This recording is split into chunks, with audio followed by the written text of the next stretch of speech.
Of course, the energy was very positive for this. এবার ভারতে গেলেন বিশ্বের অন্যতম প্রভাবশালী গোয়েন্দা মার্কিন জাতীয় গোয়েন্দা বিভাগের প্রধান তুলসি গ্যাবার্ড। ইন্দো প্যাসিফিক অঞ্চলে সফরের অংশ হিসেবে তিনি ভারতে এসেছেন। বলা হচ্ছে এই সম্মেলনে বিশ্বের শীর্ষ গোয়েন্দা কর্মকর্তাদের উপস্থিতি ভারতীয় নিরাপত্তা কৌশলের একটি নতুন অধ্যায়ের সূচনা হতে পারে। এমনকি ধারণা করা হচ্ছে বাংলাদেশের নিরাপত্তা পরিস্থিতি নিয়ে আলোচনা হতে পারে এই বৈঠকে।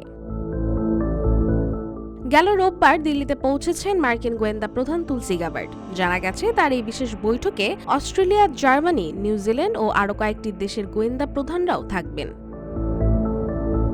ভারতীয় সংবাদ মাধ্যম টাইমস অফ ইন্ডিয়ার প্রতিবেদনে বলা হয়েছে এই সফরে ভারতের জাতীয় নিরাপত্তা উপদেষ্টা অজিত দোভালের সঙ্গেও তার আলোচনা হওয়ার কথা রয়েছে। তুলসির সফরে ভারতের গোয়েন্দা কর্তারা বাংলাদেশ ও পাকিস্তান বিষয়ে মার্কিন গোয়েন্দা প্রধানকে অবহিত করবেন বলে জানা গেছে। মার্কিন প্রেসিডেন্ট ডোনাল্ড ট্রাম্পের অত্যন্ত আস্থাভাজন তুলসি গ্যাবার্ড, তাই তার এই সফরকে বিশেষ গুরুত্ব দেওয়া হচ্ছে ভারতে। গত মাসে ভারতের প্রধানমন্ত্রী নরেন্দ্র মোদীর সফরের দিন সামরিক কর্মকর্তা থেকে গোয়েন্দা প্রধান হিসেবে নিয়োগ পান তিনি। মোদী ছিলেন তার প্রথম বিদেশি অতিথি। প্রধানমন্ত্রী মোদীর সঙ্গে তার আলোচনাও বাংলাদেশ ও পাকিস্তান নিয়ে হয়েছিল কথা।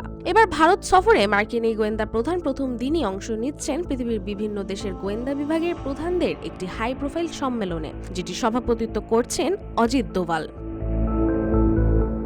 এই সম্মেলনে কোয়াড জোটের 4 শরিকেরই উপস্থিত থাকবেন গোয়েন্দা প্রধান বা ইন্টেলিজেন্স চিফরা। এছাড়া থাকবেন বিশ্বের সবচেয়ে ধনী 7টি দেশের জোট G7 এর অন্য প্রতিনিধিরাও।